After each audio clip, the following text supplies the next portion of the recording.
Bonsoir à tous, ravi de vous retrouver pour cette nouvelle édition de Présidentielle 360. Voici les titres. Face à face attendu entre les deux finalistes de la présidentielle, Marine Le Pen et Emmanuel Macron vont débattre ce soir à la télévision. Temps fort de cette campagne de l'entre-deux tours. La confrontation est inédite. Peut-elle encore faire bouger les lignes et convaincre les abstentionnistes? Analyse à suivre. Et ce débat opposera deux visions de la société, deux programmes économiques irréconciliables. L'un basé sur le protectionnisme économique et la défense d'une souveraineté nationale. L'autre sur la mondialisation et l'Europe, des thèmes au cœur des discours des candidats ce soir. On en parle avec mes invités à 19h. Et à droite, l'appel à voter Emmanuel Macron suscite encore des remous. Certains ténors estiment que voter pour le leader d'En Marche revient à affaiblir la campagne des législatives. Elle sera menée par François Baroin. Le détail dans cette édition. Et je vous rappelle que vous pouvez réagir sur Twitter avec le hashtag présidentielle360. Pour m'accompagner ce soir, Saveria Rojek en direct de la salle des conférences du Sénat. Le multiplex, c'est tout de suite.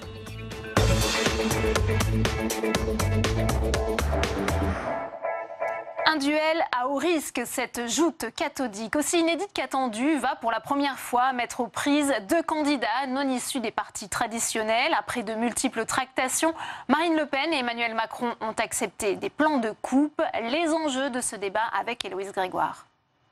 Le match de ce soir s'annonce unique. Grande nouveauté de ce débat de l'entre-deux tours, les plans de coupe sont enfin autorisés, ce qui n'était pas arrivé depuis 1974. Enfin, ils ont accepté les plans de coupe avec modération, c'est-à-dire que le réalisateur pourra montrer la personne qui ne parle pas comme ça en plan d'écoute, ce qui était interdit depuis 81, depuis Moatti et Mitterrand. C'est une règle qu'ils avaient mis en place à l'époque et qui permettait aux candidats de se concentrer, de relire ses notes, de boire un verre d'eau. En 2012, avec la même règle, on aurait pu observer la réaction de Nicolas Sarkozy lors de ce moment historique. Moi, président de la République, je ne serai pas le chef de la majorité. Je ne recevrai pas les parlementaires de la majorité à l'Élysée. Moi, président de la République, je ne traiterai pas mon Premier ministre de collaborateur. Cette année, une scénographie très encadrée avec pas moins de 14 caméras pour couvrir ce face-à-face de 2h30. Tout a été négocié en amont, le choix des loges ou encore la température du plateau à 19 degrés. Autour de cette table ovale, Marine Le Pen sera assise à gauche et commencera à parler. Et Emmanuel Macron sera lui à droite et aura le dernier mot. À la présentation, un duo inédit exigé par la parité, Nathalie Saint-Cric de France 2 et Christophe Jacubizine de TF1. Aucun public sur le plateau, les candidats seront donc seuls face à des millions de téléspectateurs. Mickaël Zamès nous a rejoint sur ce plateau. Bonsoir Mickaël. Bonsoir Delphine. Alors on a l'habitude de dire que ces débats sont décisifs. Est-ce que c'est le cas ce soir? En tout cas, ils sont très attendus. C'est un peu le grand moment de la campagne. Alors c'est vrai que ça fait 43 ans que ça dure, cet exercice. On a toujours dit qu'il était décisif. Donc on va attendre ce soir pour voir s'il est décisif. Évidemment, il y a quand même trois facteurs clés dans ce débat. D'abord, c'est nouveau. Il y a un facteur important qui est le nombre croissant de votants qui se décident finalement au dernier moment. Peut-être même dans les urnes dimanche prochain. Aujourd'hui, il y a 18% d'indécis. Ce n'est pas un record, c'est un chiffre important. Et imaginez simplement avec ce chiffre assez révélateur, 60% des électeurs d'Emmanuel Macron disent aujourd'hui qu'ils vont voter pour lui, mais par défaut. Alors ça va être aussi l'un des objectifs ce soir d'Emmanuel Macron, entre autres, c'est de donner une sorte d'envie, d'avoir envie de lutter contre ce vote par défaut. Deuxième facteur clé, c'est le casting. C'est nouveau, là aussi. C'est une première pour les deux candidats. Ils ne font pas partie de ce qu'on a vu jusqu'à présent parce qu'ils n'ont jamais été forcément en responsabilité, en tout cas à la tête du pays. Deux visions complètement diamétralement opposées de la France. Donc du coup, on est dans un véritable saut dans l'inconnu. C'est la première fois, donc, c'est pas la première fois qu'ils vont être sur le même plateau. Rappelez-vous, il y a eu un débat à 5, il y a eu un débat à 11, ils se sont souvent cherchés et même très souvent trouvés. Ouais. Alors si on s'arrête un instant sur les stratégies des deux candidats, quelles sont-elles si on commence par Marine Le Pen? Voilà, alors très sincèrement, ils savent l'un comme l'autre sur quoi ils vont être attendus pendant ce débat, donc ils ont travaillé sur cette question, notamment sur la posture. Marine Le Pen doit absolument lutter contre cette posture de l'agressivité, de la colère. On sait qu'elle fait peur pour une partie des Français quand on regarde un peu les sondages, donc elle va certainement prendre le contre-pied de cette posture, être un contre-emploi. C'est peut-être ce qui peut déséquilibrer d'ailleurs Emmanuel Macron. Dans son équipe, on a visionné les anciens débats et la posture, c'est vraiment la clé. Ils ont regardé aussi le débat entre Ségolène Royal et Nicolas Sarkozy. Vous vous rappelez que Nicolas Sarkozy était paru très calme, en opposé donc à Ségolène Royal. Elle va s'adresser donc aux indécis, à ceux qui ont voté pour Jean-Luc Mélenchon. Ça, c'est très clair ce soir. Elle a déjà ouvert la porte pour François Fillon, aux électeurs de François Fillon et à Jean-Luc Mélenchon, très clairement. Elle va expliquer son programme, tenter de rassurer, notamment sur l'Europe, sur cette peur qu'ont les Français aussi autour de l'euro, et aller chercher sans ambiguïté Emmanuel Macron sur les ambiguïtés d'Emmanuel Macron, notamment sur l'immigration, sur ses relations avec la finance, sur ses relations avec l'Europe et avec Angela Merkel. Elle va aussi aller à l'essentiel ce soir, les fondamentaux. Macron, l'héritier de François Hollande, ça on l'a beaucoup entendu, le candidat de l'oligarchie. Vous vous rappelez ça aussi, c'est quelque chose qui résonne comme étant une parole qui avait largement abondé lors des débats de la part de Jean-Luc Mélenchon notamment. Alors ça c'est pour la stratégie de Marine Le Pen, qu'en est-il pour celle qui sera mise en place ce soir par Emmanuel Macron? Il y a déjà une première victoire chez Emmanuel Macron, on en parlait tout à l'heure, ce sont ces fameux plans de coupe. Alors dans l'entourage d'Emmanuel Macron, on crie un peu victoire sur ce côté-là parce qu'on va montrer finalement que ça peut déstabiliser Marine Le Pen sur le plan attentif, montrer ses petits rictus, les petits sourires. Ça a été une journée très studieuse pour Emmanuel Macron, visiblement à son QG. Il a demandé beaucoup de notes, beaucoup réfléchi, notamment sur son programme, mais pas que sur le programme également de Marine Le Pen, car le but ce soir d'Emmanuel Macron, c'est de démontrer et de démonter le programme de Marine Le Pen sur l'Europe, l'euro, les mensonges, les postures, encore une fois, sur le flou, et montrer que ce programme n'est pas applicable. Démontrer, mais aussi expliquer son propre programme, être didactique, clair, posé, très important, montrer des propositions, des précisions également, et surtout, ne pas céder aux attaques, être calme, montrer finalement qu'il a déjà peut-être endossé le costume. Merci beaucoup, Mickaël, pour votre analyse. Au lendemain d'un bureau politique tendu, toujours pas d'accord à droite pour le second tour. Les stratégies divergent sur l'attitude à adopter, soutenir ou pas Emmanuel Macron. Le débat fragilise une droite déjà affaiblie par la défaite de François Fillon. Fabien Recker. Tous derrière François Baroin pour les législatives, officiellement du moins.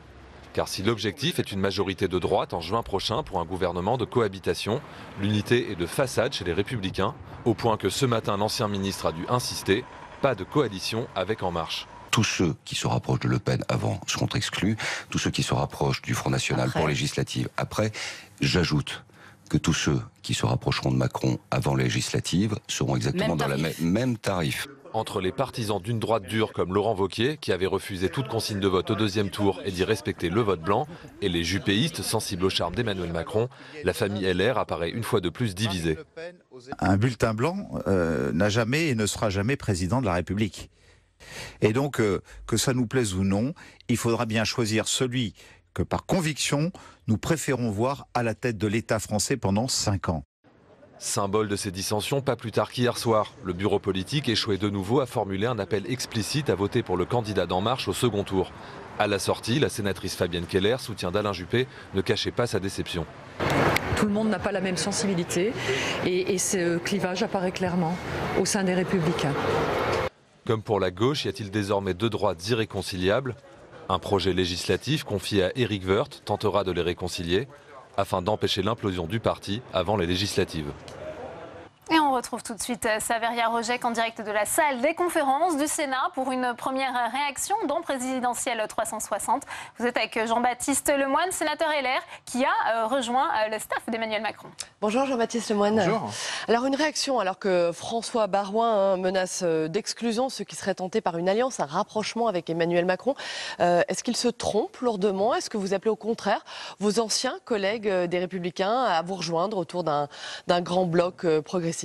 Bien sûr, je les appelle à nous rejoindre parce qu'on est en train d'écrire une page de la vie démocratique, une page de l'histoire de France. Et je veux dire à François Baroin, qui a été un de ceux qui a participé à la création de l'UMP en 2002 avec Jacques Chirac, Alain Juppé, qu'il faut réfléchir aussi à l'évolution de ce parti, qu'il s'interroge sur le fait que pourquoi les centristes sont partis, pourquoi les souverainistes sont partis, et aujourd'hui un certain nombre de progressistes. Il y a un moment, il va tenir ses réunions dans une cabine téléphonique, M. Baroin. Donc aujourd'hui, les choses sont en train de se recomposer et toutes celles et tous ceux qui, à droite, ont à cœur les valeurs de liberté,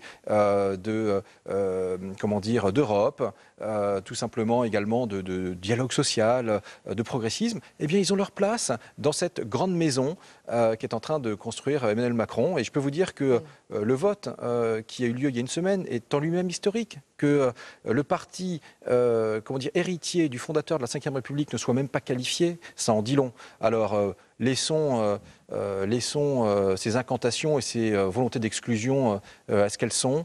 Il y a bien mieux à faire, construire plutôt qu'exclure, c'est beaucoup plus positif. Parlons maintenant du débat de ce soir, Jean-Baptiste Lemoyne. Vous avez échangé cette nuit avec Emmanuel Macron. Qu'est-ce qu'il redoute le plus ce soir ? Non, mais Emmanuel Macron, il est prêt. Vous savez, il est prêt pour être président de la République. Et donc, il est prêt pour affronter ce soir, débattre avec Marine Le Pen, qui est sa challenger, qui est arrivée deuxième derrière lui. Il y a 3 points d'écart entre eux, je le rappelle. Donc, il est prêt parce que ça fait plus d'1 an qu'il a lancé cette magnifique aventure. Et si vous voulez, il avait à l'époque le défi d'enrayer cette fatalité d'avoir le Front National en premier parti de France. Le Front National n'est pas le premier parti de France puisque c'est En Marche qui est arrivé en tête avec Emmanuel Macron avec 24% des voix. Et donc ce soir, Emmanuel Macron, il va s'attacher à déconstruire toutes les fariboles et les mensonges de Madame Le Pen. Précisément, quels vont être ses angles d'attaque ? On sait qu'il veut visiblement attaquer Marine Le Pen sur le fond de son programme, la discréditer sur les revirements sur l'euro, mais aussi les affaires judiciaires, décrédibiliser son image, c'est ça ? Vous savez, Emmanuel Macron, effectivement, il s'attache au fond. Et donc, il ne veut pas être dans les incantations. Il n'est pas démagogue, il est pédagogue. Et donc, il va bien s'attacher à montrer aux Français que porter une voix pour Marine Le Pen, c'est porter un mauvais coup au pouvoir d'achat. Ça veut dire que demain, effectivement, il y aura un renchérissement d'un certain nombre de produits de la vie quotidienne des Français. Ça veut dire que demain, il y aura une hausse des taux d'intérêt massive et brutale si Madame Le Pen devait venir à la tête du pays, ce qui, ne plaît à Dieu, n'arrivera pas. Et donc, si vous voulez, il s'agit encore une fois, de pointer un certain nombre d'incohérences. Parce que Mme Le Pen, elle surfe sur des contradictions énormes. D'un côté, elle dit aux chefs d'entreprise je vais libérer vos énergies, le code du travail, les impôts. Et puis de l'autre côté, elle promet des dépenses folles, faramineuses, dont on ne sait pas comment elle les finance.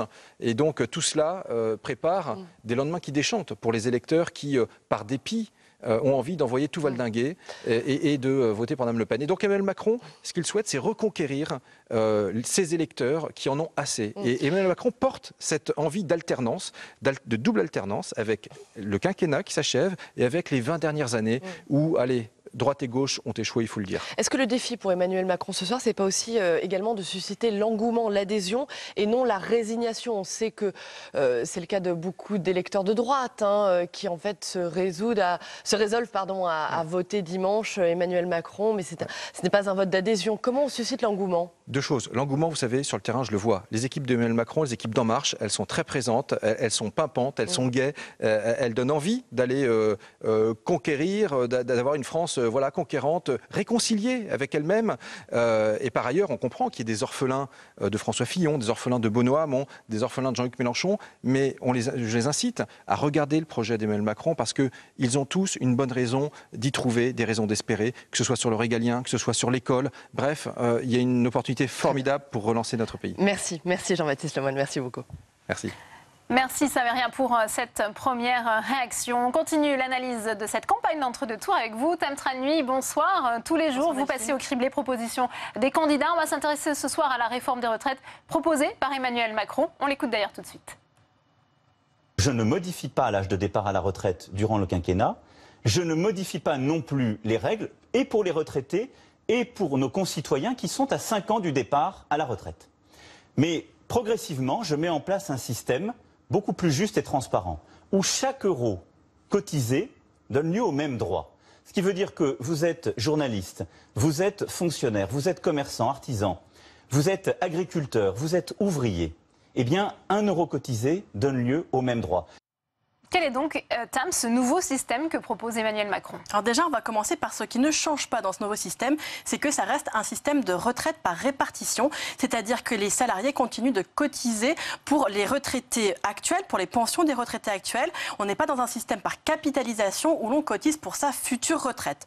En revanche, aujourd'hui, eh bien, le régime il fonctionne par annuité. La pension dépend du salaire de référence et du nombre de trimestres cotisés.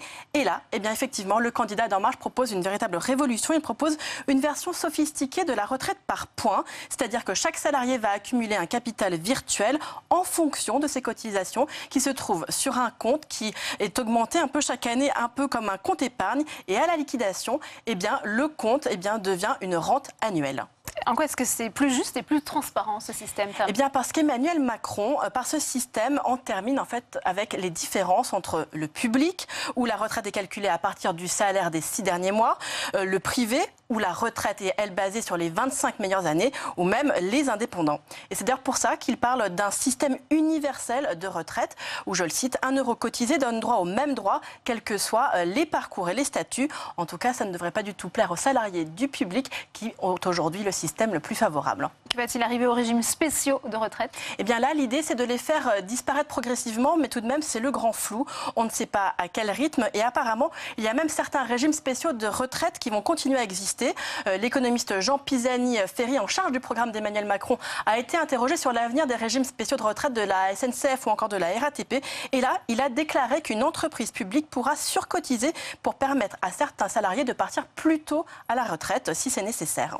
Justement, Emmanuel Macron clame qu'il ne touchera pas à l'âge légal de départ à la retraite. Est-ce qu'il faut le croire? Oui, il a déclaré effectivement qu'à court terme, ce n'était pas nécessaire étant donné les dernières réformes qui ont été faites. Ce n'est pas urgent et en clair, il laisse ça au prochain gouvernement. Il ne touche donc ni à l'âge légal de départ à la retraite, qui reste à 62 ans, ni aux personnes qui partent à la retraite dans moins de 5 ans. En revanche, aujourd'hui, eh bien, il faut savoir que l'âge minimum pour une retraite à taux plein est de 67 ans. Et là, cette notion de retraite à taux plein, elle risque, elle, de disparaître, puisque la retraite dépendra seulement du capital virtuel accumulé, puis du taux de conversion qui sera appliqué au moment où cela devient une rente annuelle. Oui. Et au niveau du financement, est-ce que l'équilibre est assuré par cette réforme? Bien, écoutez, à long terme, ça marche, puisque le montant versé par une génération est censé être équivalent au montant perçu par cette génération une fois qu'elle part à la retraite. Reste que l'on reste toujours sur un système par répartition et donc avec les mêmes problèmes qu'aujourd'hui, où les cotisations actuelles servent donc à payer les pensions actuelles et donc on voit mal comment financer par exemple un papy boom. Sinon, je précise tout de même qu'Emmanuel Macron a décidé que cette réforme, elle se ferait de façon très concertée et qu'elle ne s'appliquera qu'à la prochaine législature. En résumé, Tam? Bien, en résumé, Emmanuel Macron propose une réforme radicale des retraites qui promet la fin des différences entre le public, le privé et les indépendants, mais une réforme qui reste très floue sur les régimes spéciaux, sur les modalités de la réforme qui ne règle pas la question du financement et qui ne s'appliquerait, quoi qu'il arrive, qu'en 2022. Merci beaucoup, Tam, pour ces précisions. Dans le match qui oppose Emmanuel Macron et Marine Le Pen, certaines images fortes ont marqué l'entre-deux tours. Ont-elles réellement le pouvoir de faire pencher les indécis en faveur de l'un ou de l'autre? Avant d'en parler avec mes invités, les explications de Sandra Cerquera. Un discours jugé décevant, une fête controversée à la Rotonde, Emmanuel Macron critiqué sur son attitude le soir même du premier tour, puis sur sa discrétion, 2 jours absent du terrain, trop occupé à consulter en vue d'une future majorité, donnant l'impression d'enjamber le second tour. Bonjour monsieur. Face à une Marine Le Pen omniprésente dans les médias, agressive, en campagne sur un marché dès le lendemain du premier tour. Elle entend bien donner le tempo de la campagne. Après un faux départ, Emmanuel Macron se rend à Amiens, en terre FN, pour discuter du cas Whirlpool. C'était sans compter sur sa rivale, qui s'invite sur le parking de l'usine. Emmanuel Macron venait ici et qu'il n'entendait pas rencontrer les salariés, qu'il n'entendait pas venir sur ce piquet de grève, mais qu'il allait à l'abri, eh bien j'ai trouvé que c'était une preuve tellement de mépris à l'égard de ce que vivent les salariés. Elle ne restera que 20 minutes sur place, sans formuler aucune proposition pour l'avenir du site. Mais les images sont là, elle enchaîne les selfies, pendant que son adversaire s'entretient à huis clos, à la chambre de commerce avec des représentants de l'intersyndicale. Madame Le Pen est donc venue à Amiens parce que j'y venais. Bienvenue à elle. Mais Madame Le Pen n'a pas compris comment fonctionnait le pays et nous n'avons définitivement pas les mêmes ambitions. Elle fait, elle, de l'utilisation politique puisqu'elle va haranguer des militants politiques sur un parking. C'est vers 15h, soit 2 heures après Marine Le Pen, que le candidat d'En Marche arrive sur le site et l'accueil est tout sauf chaleureux. S'ensuit un échange de 45 minutes avec les salariés. Emmanuel Macron s'en sort tant bien que mal. Mais non ! Le jour suivant, nouveau choc des images et nouveau coup de com'. À l'aube, Marine Le Pen embarque sur un chalutier avec des pêcheurs. Elle se veut la candidate du peuple, qui se lève tôt. Lui, c'est le travail de trader dont il parle. C'est le travail de ses amis, des grandes banques, des grandes puissances financières. On voit bien d'ailleurs, il a le plus grand mal à parler à la France qui travaille. Emmanuel Macron enchaîne lui 3 commémorations en 4 jours. Le ton est solennel et l'objectif évident, assimiler le FN à la xénophobie, tout en cultivant une image de président. Nous avons aujourd'hui un devoir qui est double. Le devoir de mémoire. Le Pen l'héritière. Ne la sifflez pas. Combattez-la. Macron le visage de la finance. François Hollande veut vous imposer son poulain. Les finalistes se confrontent par meeting interposé le 1er mai avant le grand débat, où ils se retrouveront pour la première fois face à face.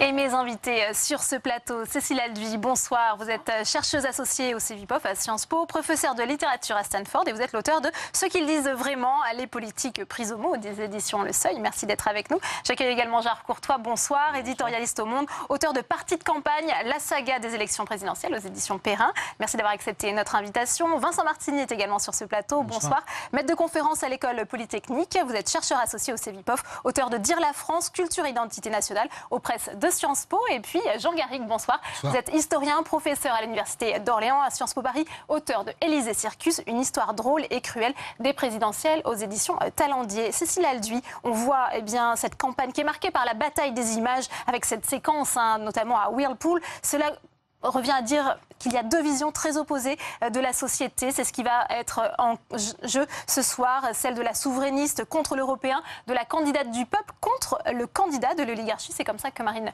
Le Pen, justement, qualifie Emmanuel Macron. Oui, c'est comme ça qu'elle qualifie Emmanuel Macron, effectivement. Je crois qu'il y a ce soir l'enjeu de définir les termes de cette opposition. Chacun va essayer de définir dans quelle mesure cette dichotomie est celle soit de l'oligarchie contre le peuple, ou bien, version Emmanuel Macron, les vrais patriotes, c'est lui, et les nationalistes, qui seraient le Front National. Jean Garrigue, est-ce que c'est la première fois que les clivages sont aussi marqués? On le voit sur l'euro, les travailleurs détachés, les accords commerciaux, l'immigration, tous les sujets européens. Bien sûr, c'est un clivage sans précédent qui sépare ces 2 candidats. Alors, que le clivage soit marqué, il l'a souvent été. Les affrontements droite-gauche étaient souvent des affrontements forts, que ce soit en 1974, en 1981, et ensuite entre Jacques Chirac et François Mitterrand. Les clivages étaient marqués. Mais le clivage, aujourd'hui, il est nouveau. C'est ça toute la question. C'est-à-dire qu'on est sorti du dialogue bipolaire entre la droite et la gauche classique, tel qu'on la connaissait. C'est même l'enseignement majeur de ce scrutin. Et on passe aujourd'hui dans un rapport qui, au fond, colle beaucoup plus à la société française d'aujourd'hui. C'est-à-dire, d'une certaine manière, ceux qui vont vers...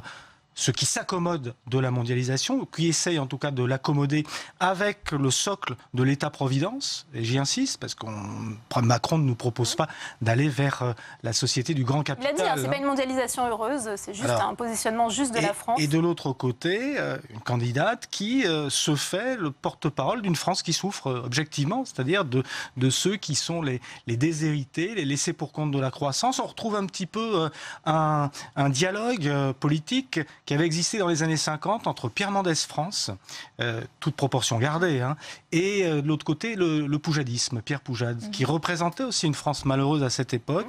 Et ce clivage-là, il a toujours existé dans la société française, mais il est évident que la crise, depuis 2008, et puis l'échec de l'alternance depuis 2007, Nicolas Sarkozy, François Hollande, bien tout ça fait exploser les codes et donne cet affrontement nouveau. Ouais. Vincent Martini, quel regard vous portez-vous sur la façon dont ces deux finalistes ont choisi finalement de mener cette bataille des idées, cette campagne qui passe aussi par une bataille des images, on l'a vu? Il n'y a pas qu'une bataille d'idées. Moi, je dirais d'abord, il y a une bataille d'images. D'ailleurs, c'est un peu le problème de cette campagne. Il n'y a pas eu beaucoup d'idées, ni avant le premier tour, ni même dans l'entre-deux tours.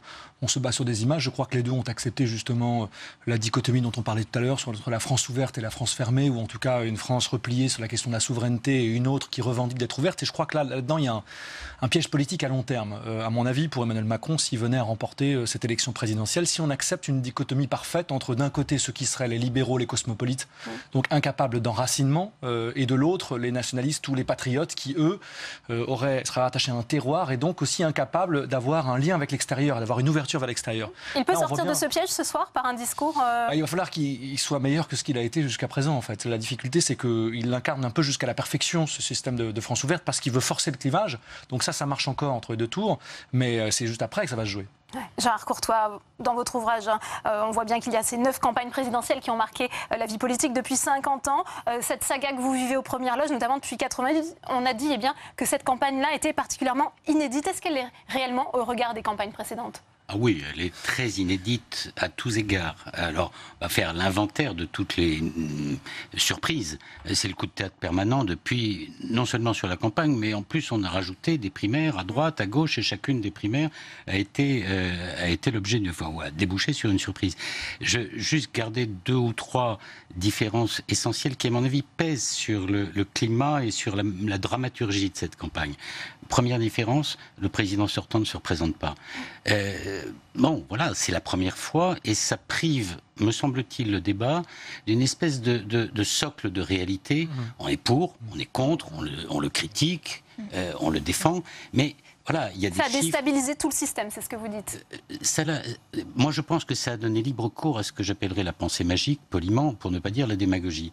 Et quand, je suis tout à fait d'accord, il n'y a pas eu dans cette campagne, c'est une autre singularité, dans chaque campagne, il y a une proposition majeure qui structure le débat. Alors, ça a été la finance en 2012, ça a été le pouvoir d'achat avec Sarkozy en 2007, ça a été la sécurité en 2002 avec Chirac, la fracture sociale avec Chirac en 1995. C'est pas la question de l'Union européenne, de la mondialisation aujourd'hui ? Ce n'est pas une proposition, c'est une problématique qui est posée par les uns ou par les autres. Mais par rapport à l'enjeu ouverture, fermeture, Europe, frontières, etc., il n'y a pas réellement de proposition qui soit neuve et qui fasse sens. Madame Le Pen dit on va sortir de l'euro ou de l'Europe. Puis ensuite, elle biaise, elle essaie d'arrondir les angles et d'éviter que ça soit un chiffon rouge. Mais d'abord, ça fait 6 ans qu'elle le dit. Et donc, il n'y a aucune proposition nouvelle, enfin, me semble-t-il, aucune de la part des candidats, mais peut-être de la part des électeurs qui ont, eux, poussé au renouvellement. Ça explique la frustration. Qui est très perceptible des électeurs. Au fond, les électeurs s'apprêtent à voter pour un candidat. Selon les sondages, on en sort encore un aujourd'hui du Cevipof avec Ipsos, c'est la grande enquête électorale du Cevipof. Bon, Emmanuel Macron paraît assuré de l'emporter, mais assuré de l'emporter par défaut. Ce qui est quand même une très grande singularité par rapport aux autres campagnes. Il devra susciter l'adhésion, notamment ce soir dans ce débat. Cécile Alduy, c'est l'enjeu pour lui.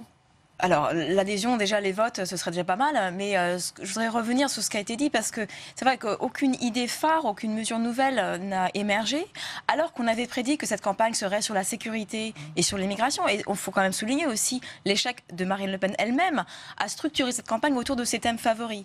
Rien n'émerge, finalement, de cette campagne, y compris pour elle-même, alors qu'elle est au second tour, qui est un fait historique.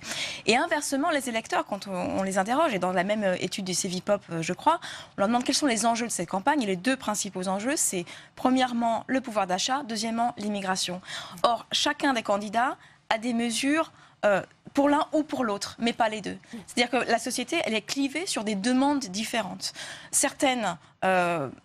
Emmanuel Macron y répond, il a une vision très économiste de la société et des problèmes, et d'autres, l'immigration et la sécurité, c'est plutôt Marine Le Pen. Mais ce sont 2 Frances très différentes qui ont des priorités dichotomique finalement. Jean-Garrigue, vous êtes d'accord avec cette analyse ? Il n'y a pas eu de thèmes qui ont réussi à être imposés par les candidats dans cette campagne, notamment sur l'entre-deux tours. Je vais vous surprendre parce que je n'ai pas tout à fait la même opinion que, je dirais, que l'ensemble d'ailleurs des observateurs.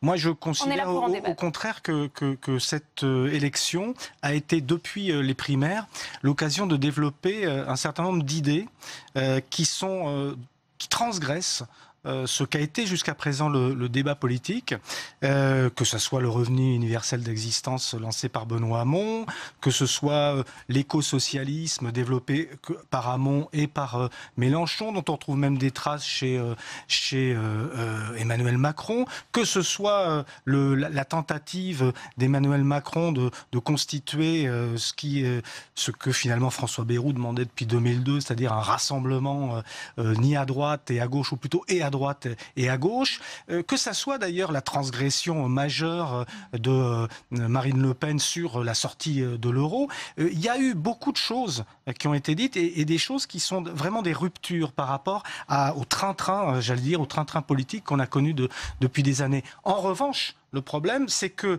cet ensemble de propositions a été complètement phagocyté par un climat de sinistrose qui vient notamment du Penelope Gate, mais pas seulement, de tas d'autres facteurs, et notamment d'ailleurs, je pense, du positionnement dans cette campagne de Jean-Luc Mélenchon et de la France Insoumise, qui a contribué beaucoup à disqualifier la plupart de ses adversaires. Et je pense que malheureusement, si vous voulez, cette possibilité d'éclosion ou d'explosion a été un peu tuée dans l'œuf par tout ce qui s'est passé pendant cette campagne. Vincent Martin. Alors je suis d'accord avec ce que dit Jean Garrigue, il y a eu des idées dans la campagne au premier tour. Le problème, c'est que ceux qui portaient ces idées n'ont pas été qualifiés au deuxième. C'est qu'on a le sentiment que ceux qui étaient les candidats qui proposaient le plus de choses nouvelles, en l'occurrence Benoît Hamon, Jean-Luc Mélenchon, 6ème République, mettre l'écologie au centre de la campagne, repenser le travail, etc., qu'on soit d'accord ou pas sur ces hypothèses ou sur ces enjeux, en fait, sont ceux qui n'ont pas été qualifiés. Ceux qui sont qualifiés sont pour Marine Le Pen, avec un récit très clair, une façon de dire la France, en l'occurrence, là, qui est très lisible, mais qui ne renouvelle pas ce qu'elle disait depuis 6 ans, disait Gérard Courtois, plus sur certains thèmes, sur l'immigration. C'est vraiment la ligne directe du Front National qu'on connaît depuis presque les origines du parti, ou plutôt depuis que le parti a émergé en 83. Et de l'autre, vous avez Emmanuel Macron, qui a une vision, Cécile Alduy le rappelait, très économiciste, donc dont le récit culturel est très faible, en fait. On ne comprend pas exactement ce qu'il propose comme vision de l'histoire de France. On a l'impression qu'il suit un certain nombre d'étapes. La visite au mémorial de la Shoah est l'une d'entre elles, parce qu'il a le sentiment que voilà, il faut faire ça, mais on voit pas exactement ce que propose Emmanuel Macron, à part un récit très désincarné sur la France ouverte, une idée que voilà, ce qui caractérise la France, c'est l'ouverture au monde et c'est l'Europe. Ouais. Mais c'est un récit sur lequel les électeurs se retrouvent pas tout à fait, ça manque un peu de chair. Électeurs qui les ont pourtant portés au second tour, ces candidats. Comment vous expliquez ce décalage, Vincent Martini? Après, il y a des logiques électorales qui dépassent la question des enjeux. C'est pour ça que je disais au début que paradoxalement, c'est une campagne dans laquelle les idées ont joué un rôle très faible. C'est à la fois paradoxal parce qu'on vient de dire qu'au premier tour, il y a eu des gens qui ont proposé des choses nouvelles, mais ce ne sont pas eux qui ont gagné. C'est-à-dire qu'on se rend compte, au CEVIPOF, on a fait un projet qui s'appelle la boussole, des présidentielles, pour essayer de réfléchir au vote sur enjeu. Eh bien, on se rend compte qu'il y avait une déconnexion entre les enjeux auxquels les gens adhéraient et les hypothèses de vote qu'ils formulaient. C'est-à-dire qu'il n'y a pas d'adéquation entre... Donc, a priori, cette élection ne se joue pas sur des enjeux, elle se joue sur des imaginaires. Et donc, il semblerait que, pour des raisons de division aussi de l'espace politique à gauche, ça n'a pas été possible de faire porter ces nouvelles idées au deuxième tour. Cécile Alduy, ensuite Gérard Courtois. Oui, alors, en fait, je voudrais revenir sur l'idée qu'Emmanuel Macron n'a pas une vision culturelle de la France. En fait, je pense qu'on ne le reprend jamais dans les médias, mais pour avoir étudié un peu ses discours, j'étais très surprise, en fait, de regarder et de m'apercevoir que lui-même parle de la France éternelle, des racines, de ces paysages, de cette langue française qui est le socle commun, dit-il, de notre roman national. Et je reprends ces expressions, des expressions qu'on a l'habitude d'entendre chez François Fillon, chez Marine Le Pen, et pas du tout à gauche. Roman national, France éternelle. Donc, en fait, il faut aussi voir qu'il y a un prisme des campagnes négatives qui sont formulées par les autres adversaires, qui fait qu'on n'écoute pas l'ensemble des discours, jamais. Et c'est vrai que il y a un point commun, enfin une sorte de colonne vertébrale des discours d'Emmanuel Macron sur tous les sujets, qui est de donner à chacun sa place dans la société. Et c'est vrai pour l'histoire, donner à chacun une place dans l'histoire de France, ce qui est une nouveauté, d'avoir une sorte de roman national qui embrasse toutes les histoires. Et c'est vrai pour la société, pour l'économie, etc., pour l'éducation.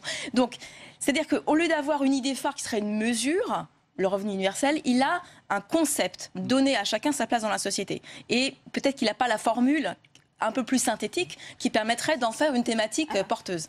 Synthétique ou pratique. Ou pratique aussi. Ça n'imprime pas. Ça n'imprime. C'est quand même ça le trait commun, au fond, à tous les candidats. Alors je reviens sur un mot que vous disiez ceux qui étaient porteurs d'idées, par exemple Mélenchon, Hamon ou Fillon, ont été battus. Rappelons quand même que ça s'est joué à très peu de choses. C'est une autre singularité de cette campagne. Je veux dire, dans toutes les campagnes précédentes, au début du mois d'avril, on savait qui étaient les deux finalistes. Il n'y avait pas photo. Même en 2007, où à un moment, Bayrou s'envole, et puis il retombe. Et en 2012, François Hollande a été en tête pendant toute la campagne. Absolument. Et là, on se retrouve dans cette situation extraordinairement nouvelle d'avoir 4 candidats qui sont autour de 20%, alors qui se départagent à un point près, ce qui est vraiment peu de choses, et qui, contrairement à toutes les élections précédentes, récusent toute alliance avec n'importe lequel des autres. Ce qui fait qu'on se retrouve devant une sorte d'inconnu sur la suite qui est assez saisissante. Jean Garry. Oui, je voudrais revenir sur ce que disait Cécile Alduy. Je suis complètement d'accord avec ce qu'elle disait tout à l'heure. C'est toujours difficile de dire du bien, pardon. Du mal, c'est facile. Mais de dire du bien d'Emmanuel Macron, parce qu'on est tout de suite accusé d'être un macronisme bélant. Mais je crois qu'objectivement, Emmanuel Macron, en tout cas, était victime de cette disqualification dont je parlais tout à l'heure, de certaines caricatures autour de ce qu'est sa propre image, caricature qu'il a peut-être lui-même d'ailleurs favorisée en quelque sorte. Mais si l'on s'intéresse précisément à ses discours, il se trouve que j'ai eu aussi l'occasion de travailler sur son discours, on s'aperçoit que c'est un discours qui a une colonne vertébrale, qui est structurée sur une vision de la France, sur des moments décisifs, des moments de tournant, parmi lesquels il cite, d'ailleurs il en inventorie 2 majeurs, qui sont celui de la libération, où le général de Gaulle et toute une génération transforme la société française et crée l'État-providence, et puis un deuxième tournant, et ça c'est plus original, qui est celui de mai 68, qui lui apparaît comme un tournant culturel, le courant d'une émancipation libertaire, enfin des notions de base de notre société d'aujourd'hui finalement. Et ça, c'est très intéressant parce que ça montre qu'il s'inscrit dans une perspective de rupture, d'abord, avec ce qui est, et une perspective de rupture qui s'appuie sur un socle culturel précisément, sur une vision de ce que peut être je veux dire, l'émancipation de la société française. Et son émancipation, alors c'est vrai, on peut la rechercher du côté d'origine social-libérale, social-démocratique, elle s'inscrit dans des codes politiques qu'on connaît aujourd'hui, mais néanmoins, elle s'inscrit dans une véritable problématique d'émancipation, et je le répète, avec une architecture structurelle derrière. Vincent Martini. Je trouve c'est un peu optimiste, en fait. Moi, je trouve que, quand même, c'est un récit qui n'est pas faible, mais qui est brouillé. Cécile Alduy a raison, il parle de la France éternelle, il a toujours un discours très fort là-dessus, même à le début, on l'avait beaucoup raillé sur son discours sur Jeanne d'Arc, comme on se souvient, quasiment avant même qu'il déclare sa candidature. Et puis dans le même temps... Voilà, exactement, en mai 2016. Et en même temps, toute sa déclaration sur il n'y a pas de culture française qui était très importante pour lui, parce qu'elle a été reprise d'ailleurs à juste titre par le Front National, qui a compris qu'il y avait un cheval de bataille. Ce qu'il voulait dire, c'est le mélange de plusieurs cultures qui crée la culture française. Il n'y a pas une culture française de tout temps. Donc là, encore une fois, c'est un récit brouillé. S'il y a une France éternelle et qu'il n'y a pas de culture française, c'est quand même compliqué de le dire. Lui, ce qu'il veut, c'est réunir tous ces récits, sauf que la campagne présidentielle, c'est une campagne qui est censée donner une ligne. Et que si on regarde la prime au récit, Marine Le Pen, elle a un récit beaucoup plus clair. Et surtout, elle a un récit beaucoup plus stable. D'une certaine manière, Jean-Luc Mélenchon avait un récit très clair. Lui, ses références à Jean-Luc Mélenchon, c'est 1789, 1848, 1871, 1936, 1981. Bon, ces dates, on les connaît, elles sont connues à gauche, puisque ce sont les dates typiques, celles de François Mitterrand déjà en 1981. Chez Emmanuel Macron, il y a la libération, oui, comme Nicolas Sarkozy, puis mai 68, il prend le contre-pied pour montrer un coup à gauche, un coup à droite, en disant finalement mai 68, c'est aussi l'ère de l'individu, c'est aussi le moment de l'émancipation individuelle, qui est, on va dire, une dimension très importante du discours libéral. Donc à ce titre-là, c'est quand même pas d'une grande originalité, et en plus on ne peut pas dire pour autant que c'est totalement sans ambiguïté par rapport à ces discours de départ sur la France éternelle. Alors Jean Garry, ensuite Gérard Courtois. Est-ce que ce n'est pas d'une grande originalité justement que d'essayer de bousculer cette bipartition, cette bipolarité qui n'est pas simplement une bipolarité politique, partisane, mais que c'est une bipolarité culturelle. Moi j'ai l'impression qu'au contraire, ça c'est véritablement quelque chose de très... Alors, évidemment, c'est très difficile. C'est sujet à toutes les, je dirais, les railleries d'abord, et puis on peut évidemment se dire que c'est au fond de la trappe-tout, que ça n'a pas de colonne vertébrale. Mais en même temps, je trouve que l'idée est quand même très très intéressante dans un moment où on constate que notre écosystème politique est complètement à la ramasse, qu'on est véritablement là en bout de cycle. Alors, je ne parle pas simplement des institutions, mais l'écosystème politique français, les partis sont rejetés, les acteurs politiques, les assemblées, tout est rejeté par les Français. Ça me paraît donc intéressant d'aller rechercher quelque chose d'autre dans une construction politique différente et en essayant d'amalgamer peut-être des cultures politiques différentes. Gérard Courtois. Le récit est une chose. Et je suis d'accord, il y a un récit d'Emmanuel Macron, et il y a un récit également très, très structuré et assez fort de Marine Le Pen. Alors, pour le meilleur et pour le pire, une élection présidentielle, c'est aussi une machine, pas seulement à raconter une histoire, mais à faire rêver. Et je dis bien pour le meilleur et pour le pire, parce qu'en général, le rêve est suivi de réveils douloureux. Et on l'a vu à peu près à chaque fois. Mais les Français, ils n'attendent pas seulement un récit, ils attendent une projection dans l'avenir. Et c'est quand même largement ça qui a fait défaut depuis le début de cette campagne. Cécile Allu, je voudrais qu'on revienne aussi un instant sur un des temps forts, selon moi, de cette campagne, c'est le ralliement aussi de Nicolas Dupont-Aignan à Marine Le Pen. Comment jugez-vous ce coup politique pour Marine Le Pen? Est-ce que ça a permis aussi de banaliser le discours du Front National, ce ralliement? Ça fait sauter une digue. Je pense que symboliquement, c'est très important qu'un leader d'un même petit parti, mais classé traditionnellement dans la droite classique, se rallie officiellement pour un accord de gouvernement, ce qui est très fort, alors que le Front National n'a jamais été capable, ni n'a vraiment voulu, conclure d'alliance avec d'autres partis. Ça banalise ce parti. En même temps, j'ai envie de dire, ça le ringardise. Parce qu'on est au moment où tout ce qui est parti politique est discrédité et éjecté du circuit, et juste à ce moment-là, on fait une sorte d'accord derrière les portes pour donner un poste de gouvernement en échange d'un soutien, etc. Donc, du point de vue de l'image, d'un côté, ça banalise et ça normalise, de l'autre, ça ringardise, il me semble. Vous êtes d'accord, Vincent Martini? Je ne sais pas si ça ringardise. En même temps, c'est une tentative normale. D'une certaine manière, quand vous n'êtes pas en tête, c'est ce qui était arrivé à Ségolène Royal en 2007. Rappelez-vous, sur les chaînes, elle avait essayé de faire un débat avec François Bayrou pour espérer le ralliement de François Bayrou. Ça n'avait pas marché à l'époque. Bon, c'est une tentative de recréer une dynamique, sachant que, quand même, une des leçons du premier tour, c'est que la dynamique qu'on avait prêtée à Marine Le Pen a été confirmée dans les urnes. Ça a été une difficulté pour elle, parce qu'on la pensait, certains même instituts disaient 27, 28, on la sous-estime, et finalement elle est deuxième avec un score qui est finalement assez faible, qui est le produit aussi d'une mauvaise campagne, globalement. Elle a fait une mauvaise campagne de l'avis général des observateurs, c'est-à-dire qu'elle a... campagne de premier tour. De premier tour, oui, je parlais... Ça lui était reproché en interne, d'ailleurs. Et d'ailleurs, on voit bien que là, elle essaye de réamorcer la pompe, d'une certaine manière, entre les deux tours. Elle y arrive d'ailleurs bien mieux que ce qu'elle avait fait au premier tour. Elle s'est un peu réveillée. Je crois aussi qu'elle avait tenté, avant le premier tour, de faire plutôt des petits meetings dans des campagnes. Elle espérait faire retourner les campagnes. Mais elle va continuer, puisqu'elle terminera sa campagne dans la Somme. Elle terminera, mais enfin, elle a compris quand même que dans les tours, il fallait monter un peu la pression d'une certaine manière. Et on voit bien que, justement, la stratégie qu'elle a avec Dupont-Aignan fait partie de ça. Après, il est trop tôt de savoir qu'est-ce que ça va faire comme résultat, d'une certaine manière. Jean Garrigue. Oui, alors...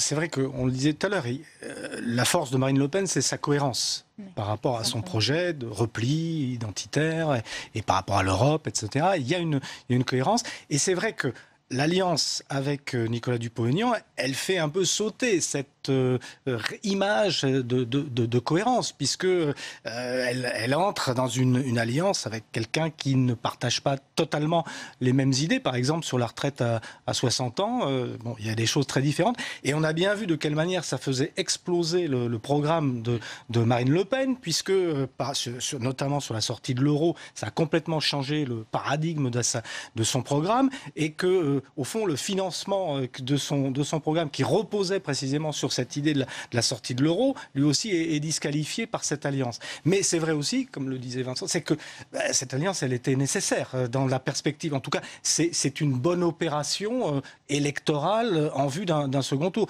Potentiellement une bonne opération. Maintenant, c'est vrai que par rapport, je le répète, à cette idée de cohérence, là, évidemment, on peut se poser des questions. Alors, oui, il me semble que c'est vraiment un double tranchant, cette alliance, parce que de toute façon, les électeurs de Dupont-Aignan qui voulaient aller voter Marine Le Pen au deuxième tour l'auraient fait, quelle que soit la position ou l'accord d'appareil avec Debout la France. Mais inversement, maintenant, la profession de foi de Marine Le Pen pour le deuxième tour n'a plus grand-chose à voir avec ses engagements de premier. Or, effectivement, la grande force de Marine Le Pen et du Front National, c'est sa constance, le caractère très répétitif de ses mesures, et d'avoir des mesures identifiables est très clair. Sortie de l'euro, préférence nationale. Or là, maintenant, sortie de l'euro, c'est une confusion totale. Marion Maréchal Le Pen dit une chose, Philippot une autre. Marine Le Pen une troisième. S'il y avait bien quelque chose qui était son atout, c'était la clarté de son message. Peut-être un peu plus de détails ce soir. En attendant, eh bien, il y a ce débat télévisé ce soir. Et écoutez les conseils d'un certain François Hollande qui réagissait tout à l'heure. Je pense qu'un débat, c'est fonction des circonstances. On ne reproduit pas le débat en 2017 qui a eu lieu en 2012 ou en 2007. Ça dépend des protagonistes, ça dépend des situations. C'est un débat qui est très particulier, puisque c'est le premier débat entre un candidat qui représente l'ensemble de la République et une candidate d'extrême droite. En 2002, il n'y avait pas eu de débat. Ce que j'attends du débat, c'est qu'on montre que ce n'est pas simplement deux personnalités, deux projets, mais deux conceptions de la France, de l'Europe et du monde. C'est ça qui doit apparaître aux yeux des Français pour qu'ils fassent leur choix. Et je pense que ce choix doit aller vers ce qu'est l'idée que nous avons tous de la France. Gérard Courtois, ça a été rappelé par François Hollande à l'instant. C'est vrai qu'en 2002, eh bien, Jean-Marie Le Pen n'avait pas participé au débat. Jacques Chirac n'avait pas voulu débattre. Chirac avait refusé. Oui, voilà, face à Jean-Marie Le Pen. C'est pour ça aussi que ce duel reste particulièrement original. C'est la première fois qu'une candidate d'extrême droite va pouvoir accéder à ce débat. Oui, c'est une des innombrables particularités. On ne va pas en faire toute la liste. Moi, ce que je trouve très intéressant dans ce que dit Hollande, là, c'est... au fond, quand on en a parlé et qui m'a refait un peu le récit de ce débat de 2012, avec la fameuse anaphore et moi d'autres... président. Moi président. Ce qu'il m'expliquait, c'est que ce qu'il fallait réussir dans un tel débat, surtout quand on était le challenger contre un président sortant, là c'est une situation un peu différente, c'est d'apparaître comme le futur président, de montrer aux Français par ses mots, mais aussi par son allure, par sa façon d'être, sa façon de s'imposer devant l'autre, qu'on est le futur président. Et Patrick Buisson, le sulfureux conseiller de Nicolas Sarkozy, conclut au fond et définit très bien ce qui s'est passé dans l'anaphore, moi président, martelé par François Hollande devant Nicolas Sarkozy muet. Il a parlé d'un découronnement symbolique et je trouve ça extrêmement juste. Le roi est là, le roi en exercice, le président en exercice est là, et au fond, il y a un passage de relais à vue devant les téléspectateurs, devant les Français, et la couronne change de tête. Ouais. Est-ce qu'un des deux candidats, Jean Garrigue, a déjà peut-être une longueur d'avance sur cet aspect de présidentialité ? Justement, ça, c'est pas sûr, mais je crois que Gérard Courtois a tout à fait raison. Ces duels de second tour ne font pas gagner une élection, mais ils font gagner une présidentialité. Ça, c'est sûr. C'est toujours celui qui a pris l'avantage sur ce point de la présidentialité, pour des raisons différentes. Giscard d'Estaing l'avait joué dans l'humanisation de son image de technocrate un peu froid, et il avait joué « Vous n'avez pas le monopole du cœur ». Ça lui avait permis de prendre l'ascendant dans ce débat. Et 7 ans plus tard, à contrario, François Mitterrand, en rappelant qu'il était le président du passif, avait lui aussi pris l'ascendant, et ainsi de suite. Donc c'est quelque chose qui est très important. Et là, on se demande, en l'occurrence, avec les deux candidats qui sont en face de nous, on sait qu'on a quelqu'un qui est une sorte de bloc un peu monolithique, qui est Marine Le Pen, dont on voit assez bien les contours, et puis quelqu'un qu'on connaît moins, dont on voit moins justement l'aptitude à la présidentialité, qui est Emmanuel Macron. Il y a donc, me semble-t-il, pour lui un véritable défi de ce côté-là. Ouais. Emmanuel Macron, on sera le plus fragilisé ce soir, selon vous? Pas forcément le plus fragilisé, mais c'est celui qui a le plus à perdre et aussi le plus à gagner. Moi, Emmanuel Macron me rappelle exactement la position de François Hollande en 2012, où les gens disaient à l'époque, il va se faire manger par Nicolas Sarkozy. Vous allez voir, il sera incapable de résister. Ce qu'on a vu, c'est un François Hollande, au contraire, très pugnace, qui avait vraiment renversé la vapeur et qui avait rassuré ses partisans qui craignait qu'il ne soit pas capable de faire face à quelqu'un dont on disait que c'est une machine de combat rhétorique qui était Nicolas Sarkozy. Là, on est exactement dans la même situation où il y a une crainte des partisans d'Emmanuel Macron qu'Emmanuel Macron soit un petit peu mis en difficulté très largement par Marine Le Pen, et il peut tout à fait surprendre. Il peut, et je crois qu'au contraire, il a dû beaucoup travailler, j'imagine en tout cas. Pour tenir le choc. Pour tenir le choc face à Marine Le Pen. Et s'il arrive à découronner symboliquement, elle n'a pas de couronne, donc c'est la différence avec 2012, mais si il arrive à s'auto-couronner d'une certaine manière, à ce titre-là, ça aura une à mon avis, un vrai impact, pas seulement sur le résultat, parce que Jean-Guy a raison de le rappeler, il faut rappeler aux téléspectateurs que jamais dans les intentions de vote, les débats d'entre-deux tours n'ont eu d'incidence tout à fait particulière sur le vote. Ou peut-être ça se joue sur un point, mais là on est sur des écarts qui sont tels que ça n'inversera pas l'élection. Mais par contre, ça peut avoir un impact très fort sur les débuts de la nouvelle présidence, que ce soit celle de Marine Le Pen ou celle d'Emmanuel Macron. Ouais, Cécile Aldu, c'est vrai que ça a été rappelé, ce sera intense mais sans conséquences sur le résultat final. Certainement. L'autre chose qui est paradoxale, c'est qu'on attend de ces débats de présidentialiser celui qui l'emportera, mais en même temps, on est dans un cycle électoral qui demande le renouveau et le changement. Et c'est ça toute l'ambiguïté de cette campagne, c'est que d'un côté, les candidats, les deux, essaient de rassembler, de se mettre dans cette posture du chef d'État et donc de se réinsérer dans des codes, alors qu'ils ont gagné en transgressant ces codes, pour une part. Et donc là, c'est un peu une difficulté. Ils ont construit leur image en transgressant les codes et il faut réintégrer l'habit et le porter, alors qu'ils n'ont pas construit leur campagne pour ça. Ouais, il y a aussi ce poids du vote utile qui n'a peut-être jamais été aussi important. Emmanuel Macron, on le disait, il va devoir susciter l'adhésion. On sait qu'il y a un fort taux d'abstentionnisme qui est attendu dimanche prochain. Il y a un taux d'abstentionnisme et même parmi ceux qui sont déterminés à aller voter, et y compris à voter pour lui, il y a une majorité de gens qui disent « je n'y vais pas par adhésion mais par défaut » parce que voilà, c'est la seule solution qui me paraît raisonnable ou réaliste compte tenu de son adversaire. Donc ça n'est pas un vote enthousiaste. Il a un socle d'électorat enthousiaste, qu'il a suivi, qu'il a accompagné, les marcheurs. Il y a toute cette aventure qui est absolument, dans l'histoire politique française, extravagante. Le surgissement en un an d'un mouvement, d'un candidat et d'un candidat qualifié pour le second tour et potentiellement président de la République dans quelques jours. Donc ça, c'est tout à fait inouï. Carrière politique française, hein, il faut en baver, il faut vraiment rencontrer des échecs, s'en sortir, remonter. Enfin, voilà, Mitterrand pendant 20 ans, 3 fois candidat, Chirac, pareil. Et là, on est bon. Donc, il y a cette espèce de novation absolue, mais cette novation, au-delà du cercle de ses supporters les plus déterminés, elle n'a pas suscité véritablement d'engouement plus large. Donc il y a une vraie hésitation des Français par rapport aux candidats. Avec cet impact attendu sur le début du quinquennat, Jean Garrigue, ça sera aussi l'enjeu de ce soir. Oui, parce qu'il y a un défi très important qui s'ouvre au favori de cette élection, qui est Emmanuel Macron, ce que disent les sondages. Bon. Pour l'instant, c'est ce que disent les sondages.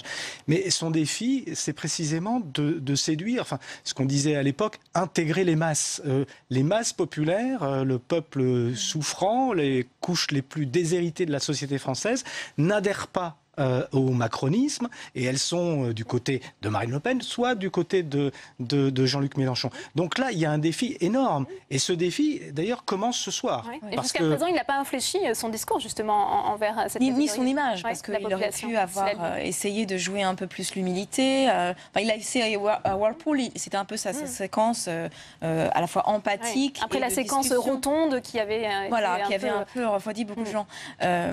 Mais ce qui est aussi, et ça va dans le même sens que ce qui vient d'être dit, Emmanuel Macron, c'est une inconnue parce qu'il n'a pas d'identité politique, il n'a pas de capital politique. C'est quelqu'un qui a surgi.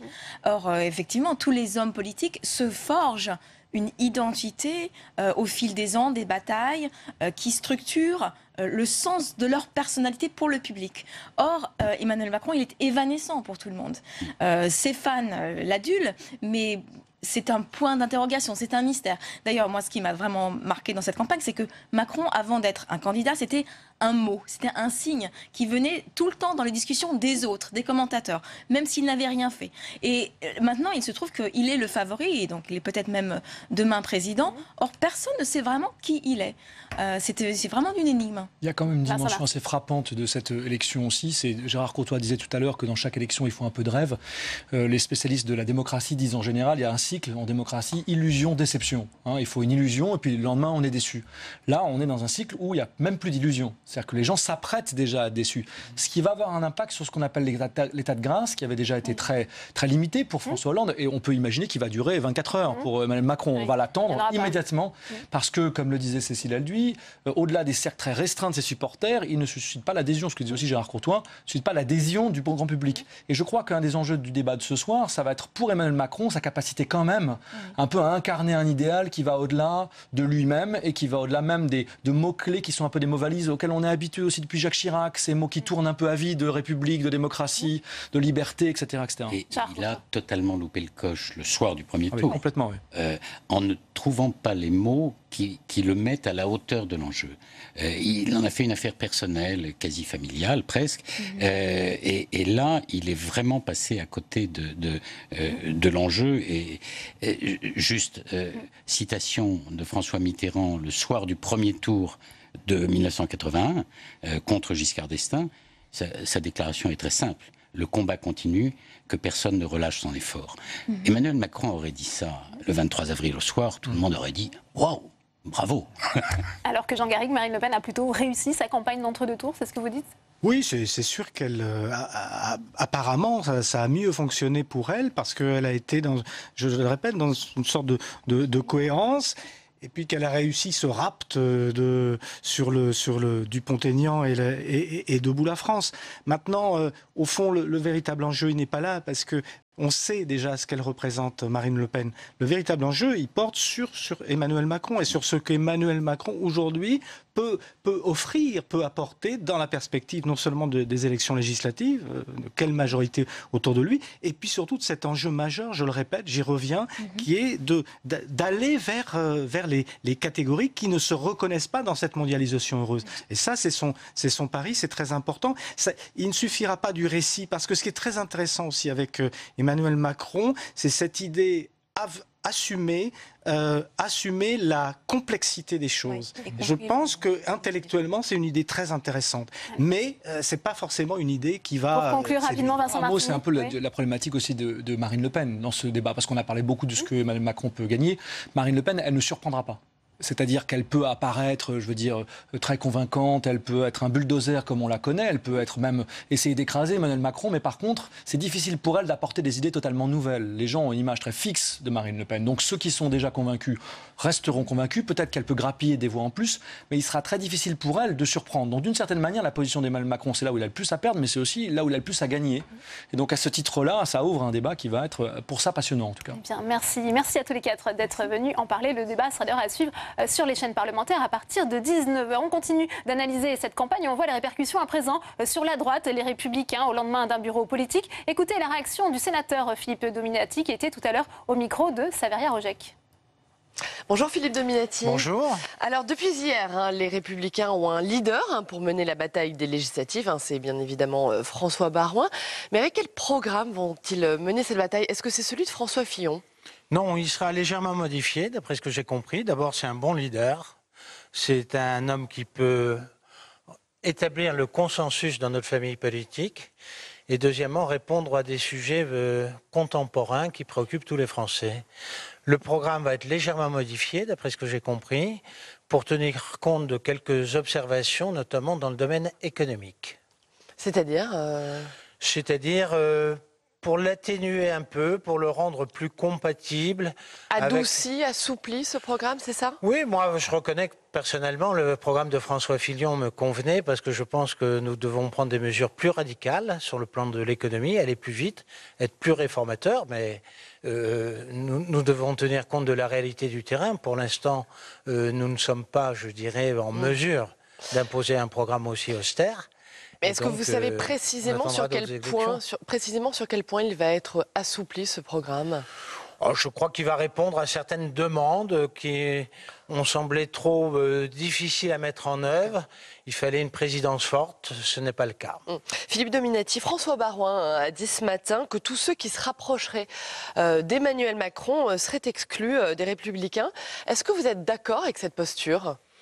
Pour l'instant, oui, puisque le programme de François Baroin, c'est de faire de proposer un projet qui est une alternance à la politique du gouvernement sortant. Donc vous ne seriez pas prêt à travailler avec Emmanuel Macron au sein d'un grand bloc progressif, au sein d'une majorité élargie.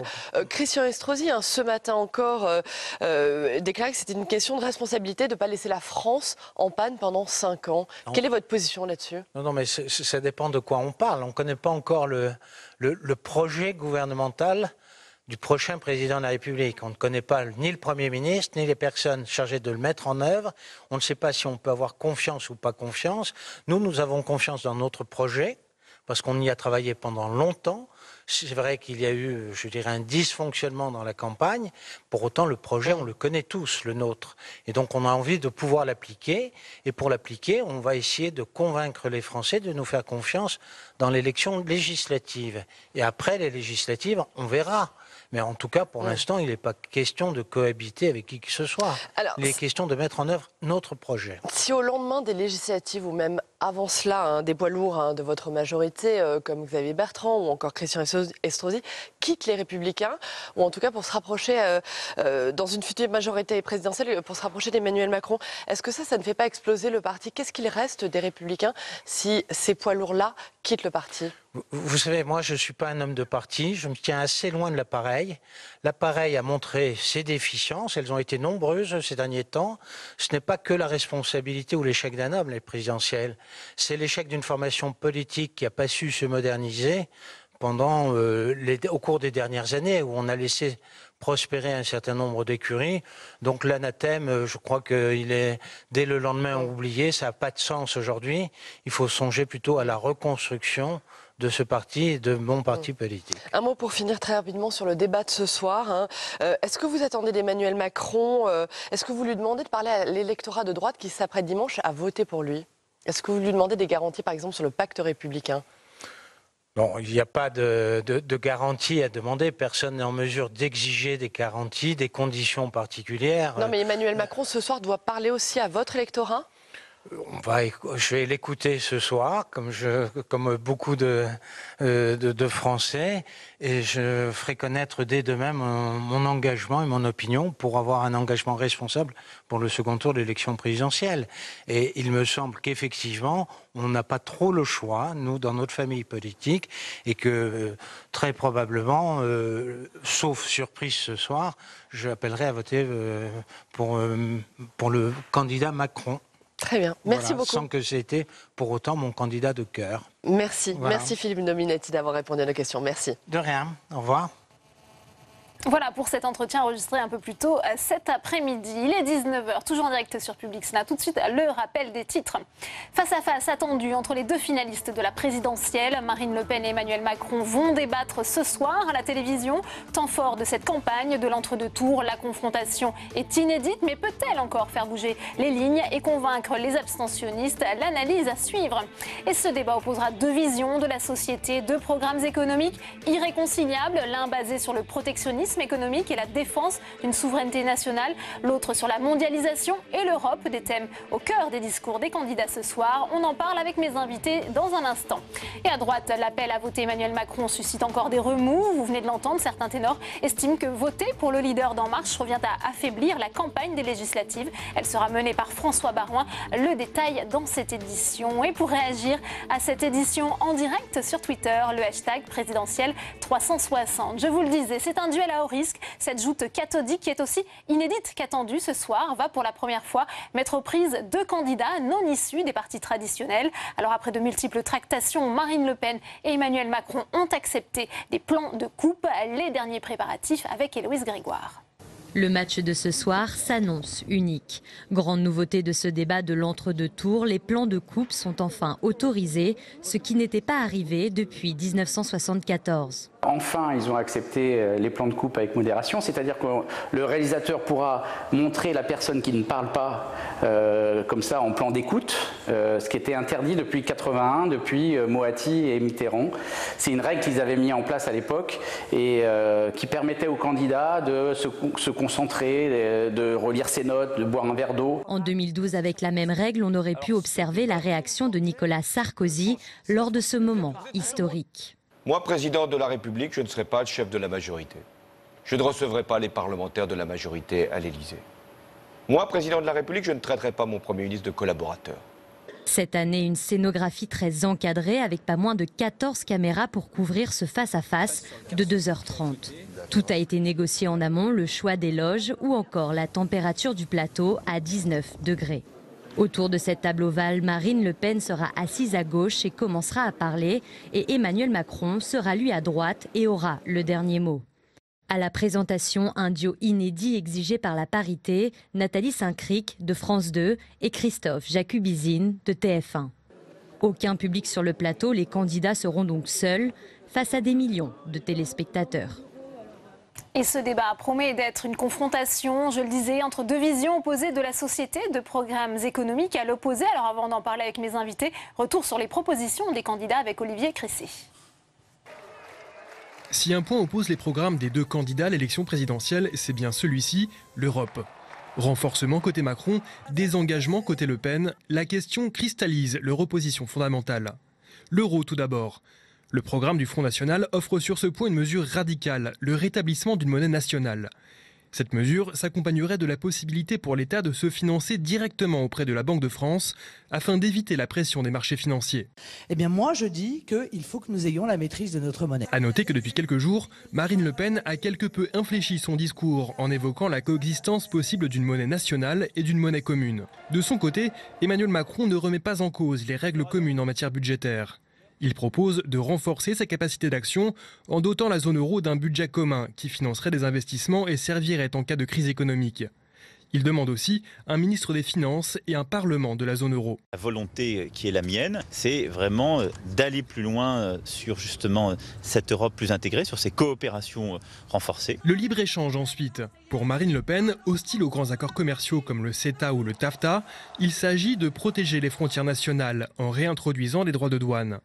La candidate Front National prône ce qu'elle appelle un protectionnisme intelligent en évoquant des marchés publics réservés aux entreprises françaises. Le programme d'Emmanuel Macron est beaucoup plus favorable au libre-échange.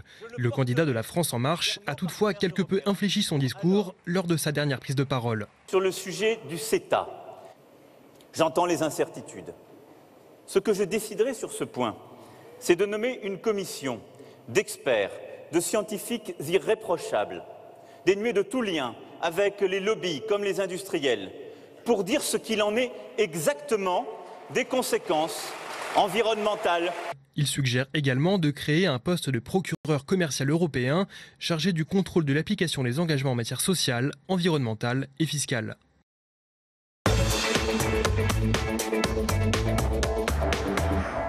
Et pour analyser les propositions économiques des candidats, mes invités sur ce plateau ce soir, Christopher Dambik, bonsoir, merci d'être avec nous. Vous êtes responsable de la recherche économique chez Saxo Bank. J'accueille également Jean-Baptiste Danet, bonsoir. Vous êtes président de Croissance Plus, merci d'être avec nous. David Amiel est également sur ce plateau. Bonsoir, vous êtes conseiller économique d'Emmanuel Macron. Et je précise pour les téléspectateurs que les soutiens de Marine Le Pen que nous avions invités ont finalement décliné notre invitation. Ils sont partis à l'assister pour le débat télévisé de ce soir. Christopher Dambik, première question. On voit que cette fin de campagne a été vraiment marquée par la question de la mondialisation qui a cristallisé les débats. Il en sera certainement question ce soir lors du débat télévisé avec Whirlpool dressé comme symbole, selon Marine Le Pen, des ravages d'une mondialisation sauvage. Quelle est la seule, je cite, à pouvoir dompter? Est-ce que vous pensez que c'est vraiment le mal qui ronge la France, cette question de la mondialisation aujourd'hui? Non, très clairement pas. Et surtout, les solutions qui sont apportées, notamment le protectionnisme, il faut bien le rappeler, le protectionnisme, par essence, et notamment celui qui est proposé par le Front National, mais qui était proposé aussi par Donald Trump, par exemple,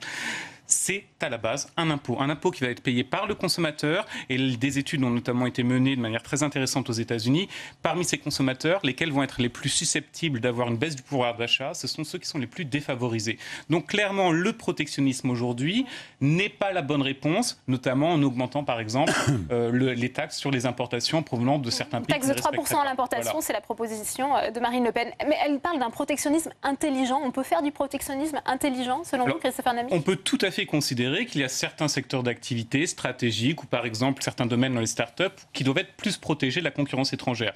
On peut aussi considérer, en outre, qu'il faut avoir un pragmatisme en matière commerciale, c'est-à-dire lorsque la Chine ne respecte pas les normes commerciales, la France peut tout à fait faire de même avec l'aide de l'Union européenne. Mais le gros problème, c'est qu'elle parle de protectionnisme intelligent, mais aucune de ces mesures au niveau du protectionnisme ne reflète cette idée-là.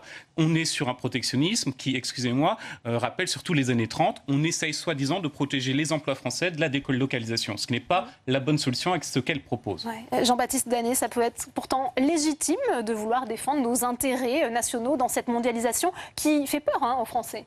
Mais je crois en fait qu'il peut y avoir un protectionnisme intelligent, mais le gros problème de la façon dont Mme Le Pen et le Front National l'expriment, c'est qu'en fait, ils sont en train de supprimer des mots du vocabulaire qui peuvent être des mots qui sont viables pour les entrepreneurs et les entreprises. C'est-à-dire que pour nous, il y a des formes de protectionnisme et qui relèvent de l'évidence, mais qui n'ont rien à voir avec le fait de supprimer les frontières, enfin de rajouter des frontières. L'entrepreneur et l'entreprise, par essence, accepte la mondialisation. Elle peut éventuellement le vivre de façon différente, mais elle l'accepte, elle veut vivre avec et elle veut se développer avec. Elle veut même parfois anticiper les changements qui sont en face de nous. Donc protectionnisme intelligent. Avec quand même de la régulation ? Alors oui, avec de la régulation, mais une régulation raisonnable. Raisonnable, en tout cas, une régulation qui ne va pas créer de conflits irrémédiables ou irréparables avec nos voisins qui, s'ils faisaient de même, nous mettraient dans une position plus que délicate. Donc en fait, il ne faut absolument pas écouter ce genre de discours. Cette petite musique à l'oreille sur le protectionnisme tel qu'il est développé par le Front National est en fait un repli sur soi et la cassure pour nos entreprises. Ouais. David Amiel, je rappelais quand même que les Français jugent très négativement cette mondialisation avec cette désindustrialisation de la France qui est là. Je pense qu'il faut, pour résumer finalement la manière dont on doit aborder la mondialisation, je crois qu'il faut prendre la mondialisation au sérieux. Donc la prendre au sérieux, c'est d'abord la reconnaître comme ni bonne ni mauvaise, mais comme un fait historique mondial et un fait historique majeur, probablement la plus grande transformation de notre économie depuis 30 ans. Je vous donne un chiffre. Il y a 50 ans, 10% de notre richesse était produite grâce aux exportations. Aujourd'hui, c'est le triple. Ça, c'est la première chose. Mais la prendre au sérieux, ça veut aussi dire, bien sûr, prendre au sérieux les inquiétudes, très souvent légitimes, qu'elles suscitent. Et donc, pour prendre ces inquiétudes au sérieux, il faut faire deux choses. Il faut d'abord s'assurer que dans cette mondialisation, tout le monde joue avec des règles équitables. Donc on pourra revenir sur les instruments qu'Emmanuel Macron souhaite défendre au niveau européen pour s'en assurer. Et la deuxième chose, c'est qu'il faut s'assurer que cette mondialisation profite à tous, c'est-à-dire que les richesses qu'elle crée ne soient pas réservées à quelques-uns, mais qu'elles soient partagées, je dirais que les opportunités soient partagées avec le plus grand nombre de nos concitoyens. C'est tout l'enjeu, Christopher Dembicq, et il y a toujours ces laissés pour compte de la mondialisation, ces Français qui ont l'impression justement d'en être plutôt victimes que d'en bénéficier. Tout à fait, et puis il faut faire la différentielle entre le sentiment des Français, qui est que la mondialisation a finalement accentué les inégalités, et la réalité des chiffres. Aujourd'hui, sur les 30-40 dernières années, finalement ce qu'on constate, c'est que la part de revenus total détenue par les 1% les plus riches en France, elle n'a cessé de diminuer. Ce qui n'est pas le cas par contre au Royaume-Uni ou aux États-Unis. Donc globalement, la mondialisation, finalement, si on regarde bien, pour les Français en tout cas, elle a été globalement profitable. Ça on n'empêche pas qu'il y a bien sûr eu des laissés pour compte, parce qu'on a eu un phénomène de délocalisation, désindustrialisation, qui est tout comme la mondialisation un cycle inéluctable du développement économique. Et donc c'est surtout cet aspect-là qu'il faut prendre en compte. D'où la nécessité aujourd'hui d'avoir une vraie politique de formation. On a les moyens financiers, ils sont déjà sur la table, mais la politique de la formation est mal canalisée finalement. On sait que Marine Le Pen veut taxer à hauteur de 35%, Jean-Baptiste Danet, tout produit qui sortirait d'une usine délocalisée pour être revendu sur le marché français. Que pensez-vous de cette proposition ? C'est une aberration. C'est une aberration. Il y a des exemples, mais alors extrêmement pragmatiques. Vous avez des grandes entreprises françaises qui fabriquent à l'étranger.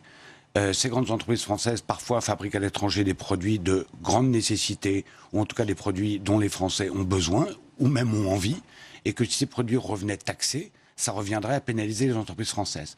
Si vous voulez, le vrai problème de ça, c'est que la mondialisation, elle peut, ou les risques de la mondialisation, ça peut être vécu ou perçu. On accepte parfaitement les deux.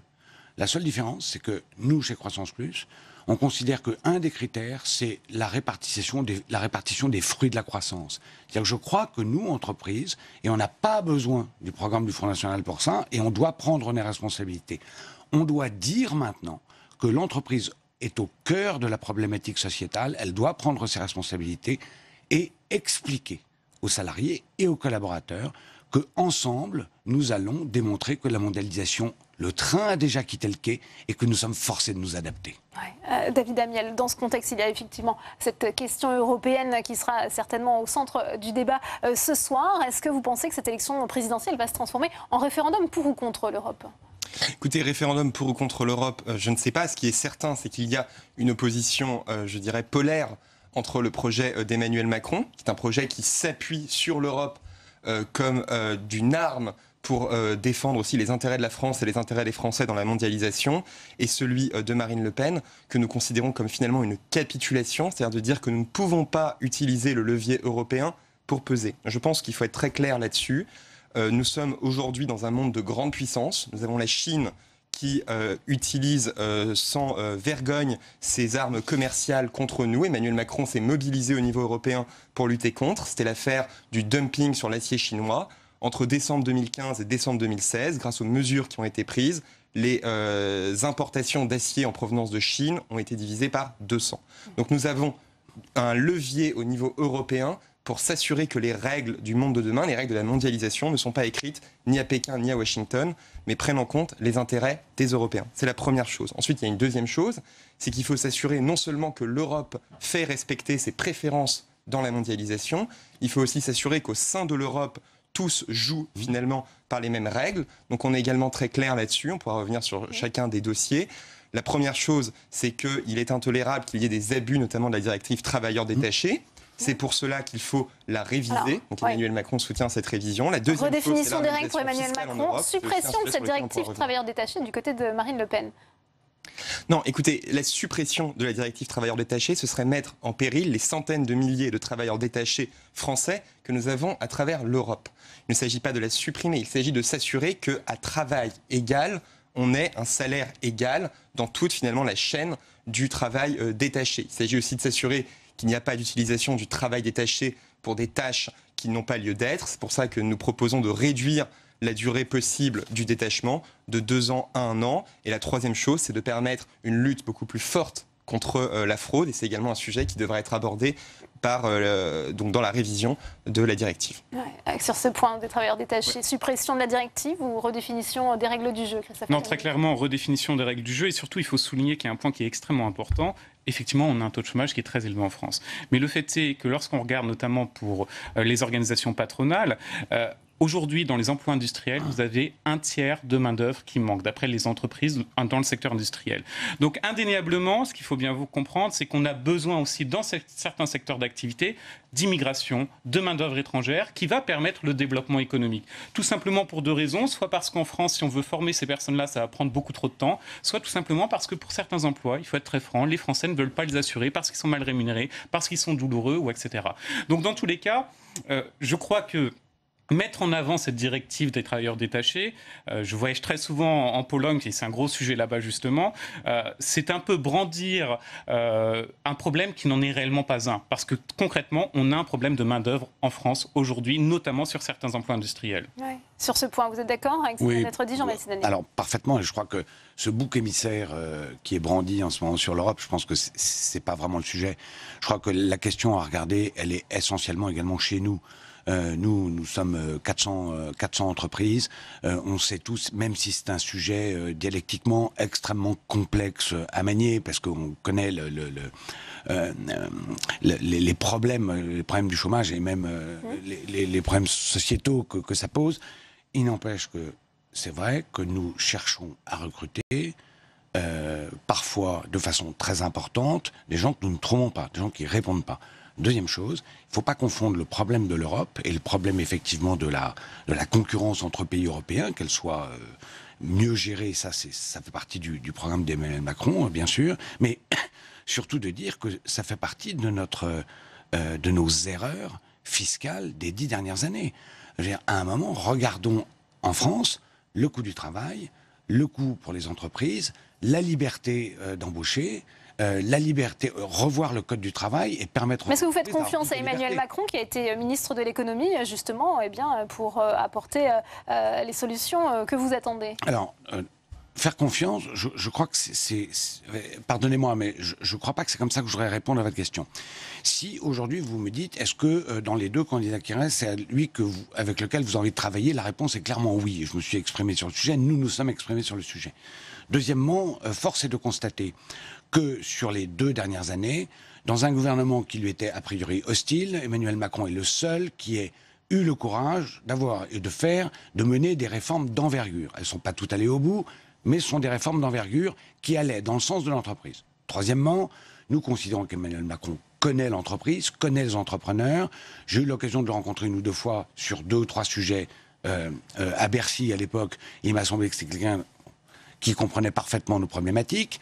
La façon dont il a travaillé sur la répartition des fruits de la croissance avec le système des actions gratuites nous convenait plutôt bien. Et ce qu'il y a aujourd'hui dans son programme, aujourd'hui, même si nous allons, s'il est élu, dialoguer avec lui avec fermeté parce que nous sommes des entrepreneurs et qu'il faut toujours repartir au combat, a priori, nous trouvons qu'il y a des très bonnes choses dans ce programme, oui. David Amiel, c'est pas aussi contre-productif pour Emmanuel Macron qui peut apparaître comme le candidat qui bénéficie du soutien des entreprises, du patronat. C'est justement sur ce point peut-être que Marine Le Pen veut l'attaquer ce soir. Contre elle, qui serait la candidate du peuple? Non, écoutez, pardon de rappeler un peu des évidences, mais enfin, je pense que tout le monde sait qu'en France, ce sont d'abord les entreprises qui créent de l'emploi et qui créent de la richesse. Donc je pense qu'être soutenu par des gens qui sont précisément confrontés à toutes ces difficultés de la mondialisation, qui sont souvent les premiers à se battre précisément contre leurs concurrents étrangers pour conquérir des marchés, pour créer de l'activité. Non, je crois qu'au contraire, c'est un très bon signal. Et qu'on voit que, au contraire, face au programme de Marine Le Pen, se dressent pas les entreprises du CAC 40, pas les banques, pas les assurances, puisqu'en plus, visiblement, eux bénéficieraient d'une monnaie qui resterait stable et sûre. Mais on voit bien l'inquiétude de tous les patrons de PME, de tous les patrons de petites entreprises, qui voient bien ce que son programme protectionniste, ce que son programme de destruction monétaire encourait de risques pour eux et les emplois qu'ils créent. Même s'il y a aussi un vote Front National chez de nombreux artisans, ça a été vu notamment lors de cette campagne, David Amiel. Mais c'est pour ça que je... Qui demande des mesures de protection, justement. On revenait au premier point, c'est pour ça que je disais qu'il faut prendre en compte les inquiétudes légitimes. On a parlé de la directive travailleurs détachés, on leur a parlé également du niveau des charges qui font aussi peser lourdement sur nos artisans, nos commerçants, tous ceux qui sont en première ligne de la concurrence internationale, un fardeau parfois excessif. C'est pour ça que nous baissons considérablement les charges, de l'ordre de 1 800 € par an au niveau du SMIC. C'est pour ça que nous réduisons les impôts. C'est pour ça aussi que nous nous battrons au niveau européen pour une harmonisation sociale et fiscale qui est effectivement indispensable. Ouais. Christopher Dembicq, il y a 2 mesures aussi qui s'opposent. Elles concernent pour Marine Le Pen les appels d'offres publics qui seraient réservés en priorité aux entreprises françaises. De son côté, Emmanuel Macron propose un Buy European Act qui réserve l'accès aux marchés publics, aux entreprises qui localisent au moins la moitié de leur production en Europe. Si on fait le match de ces 2 mesures. Vous avez 2 visions qui sont complètement différentes, c'est-à-dire une vision européenne et qui est forcée de le constater réaliste. C'est-à-dire on peut être tout à fait critique de l'Union européenne, de son fonctionnement. On va très certainement pas suffisamment loin. Il y a des problèmes financiers. Par exemple, aujourd'hui, on voit des fuites de capitaux de l'Italie vers l'Allemagne. Mais fondamentalement, aujourd'hui, la réalité est que c'est par l'Europe que la France trouvera son salut. Parce que tout simplement, c'est aussi un marché extrêmement important pour nos entreprises européennes, pour nos entreprises françaises. On oublie très souvent aussi que de très nombreuses PME, de grandes entreprises, exportent, arrivent à travailler dans les pays d'Europe, notamment en Europe de l'Est. Donc on va vers des vases communicants. Il ne faut pas croire qu'il y a juste le phénomène de délocalisation. Du côté de Marine Le Pen, elle reprend un peu des thématiques qui existent dans d'autres pays, mais je pense effectivement qu'il faut aller beaucoup plus loin. Il faut avoir une vision aujourd'hui européenne, parce que la France seule ne pourra pas réussir, sachant qu'elle ne réussit pas aussi bien que cela déjà avec l'Union européenne. Alors, on parlait de la sortie de l'euro et du rétablissement d'une monnaie nationale. Sur cette mesure phare, et bien que Marine Le Pen conditionne 70% de son programme économique. Écoutez ce qu'en disait Bernard Monod, député européen et qui a participé au programme économique de la candidate frontiste. L'idée générale, c'est de négocier en moyenne 6 mois avec les institutions et nos partenaires de l'Eurogroupe. Alors après, à quelques mois près, c'est pas le sujet. Pour arriver donc à des résultats de ces renégociations d'appartenance de la France à l'Union européenne et à la zone euro. Et au regard de ces résultats, Marine Le Pen fera choisir les Français en fonction du résultat de ces renégociations par référendum. Donc, bien entendu, les Français seront associés à l'évolution. Nous allons parallèlement avoir un grand débat sur ce sujet de la monnaie qui est un véritable carcan et ça peut prendre à quelques mois après le temps des négociations et ensuite la mise en place une fois que tous nos partenaires auront été convaincus du bienfait, et bien après ce sera le temps nécessaire pour le mettre en œuvre. Mais de toute façon tout ça se fera dans le consensus et la tranquillité. L'objectif de Marine Le Pen est la stabilité financière, économique, monétaire et bancaire aussi, car tout le système bancaire européen aujourd'hui est en état d'urgence, en Italie, en Allemagne. Jean-Baptiste Danet, on vient d'entendre Bernard Monod sur justement cette évolution du discours du Front National sur une sortie de l'euro et un retour à la monnaie nationale. Est-ce que vous êtes rassuré par ce que vous venez d'entendre ? Je ne suis pas du tout rassuré. Mais enfin, je ne l'étais pas avant, je ne le suis pas plus maintenant, même si, alors là, je m'exprime à titre personnel, je vois bien qu'il y a des ajustements qui sont en train d'être faits, mais qui sont des ajustements politiciens. Une consultation, un référendum, les Français ne sont pas... Je ne vais pas forcément revenir là-dessus. Associés à ce retour à la monnaie nationale. D'autant plus que Croissance Plus est par définition une association d'entrepreneurs apolitiques, donc notre sujet c'est l'économie et le parti de l'entreprise. Cependant, il y a quand même quelque chose qui est extrêmement gênant dans ce qui est dit, c'est cette naïveté de faire croire que la négociation avec l'Europe sur la sortie de la France de l'euro peut se passer de manière paisible. C'est absurde. Ça n'existe pas, premièrement. Deuxièmement, est-ce que vous croyez qu'on a le temps d'attendre les atermoiements d'un parti au pouvoir qui commencerait à négocier contre l'Europe, c'est-à-dire déstabiliser l'ensemble de l'Europe, monétaire, fiscale, financière? Est-ce que vous pensez que les entreprises, les entrepreneurs ont le temps d'attendre? Troisièmement, alors là, absurdité majeure, en plus, à la fin, quand tout le monde sera brouillé autour de la table, parce qu'il n'en sera pas autrement, ensuite on va demander l'avis du peuple français. Mais non, c'est pas ça, gouverner. Gouverner, c'est assurer de la stabilité. Prendre des engagements, assurer de la stabilité.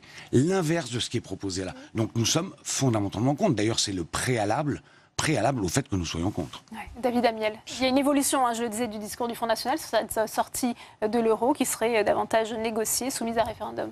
Non, écoutez, je ne commenterai pas les évolutions. C'était assez dramatique de voir qu'on avait une monnaie avant le premier tour, qu'on avait 2 monnaies dans l'entre-deux tours. J'ai envie de dire, s'il y avait eu un 3e tour, aurait-on eu 3 monnaies? En fait, on ne sait plus vraiment où est le Front National. On voit bien qu'il maîtrise extrêmement mal ces sujets. Ce ne serait pas très grave si ça ne faisait pas poser une lourde menace sur l'économie française. Parce que tout ce qu'a dit M. Monod est faux. C'est-à-dire que le jour même où Marine Le Pen serait élue présidente de la République, vous aurez immédiatement une attaque sur l'ensemble de la dette française, sur l'ensemble de l'argent français. Ce n'est pas un projet peur que nous agiterions en vain. On a eu un exemple, on a eu l'exemple grec, où précisément quand la sortie de l'euro a commencé à être discutée, immédiatement, le gouvernement grec a dû fermer les banques, limiter à 60 € par jour les retraits possibles. Ce serait exactement le type de mesure qu'un gouvernement Front National serait amené à prendre. Ouais. 30 secondes pour conclure sur ce point, Christopher Dembicq. Très clairement, on peut souhaiter la sortie de la zone euro, mais évidemment, on ne peut pas dire que ce sera $1 aux citoyens. Il faut être très franc, ce sera dramatique économiquement. Eh bien, merci pour votre analyse, Christopher Dembicq, Jean-Baptiste Danet et David Amiel. C'est la fin de cette édition spéciale. Tout de suite, on continue sur les chaînes parlementaires à vous faire vivre l'avant-débat télévisé. On retrouve d'ailleurs Arnaud Ardouin et Mickaël Zamès pour le Before, suivi du débat à 21h et du débrief animé par Sonia Mabrouk. Très bonne soirée à tous sur les chaînes parlementaires.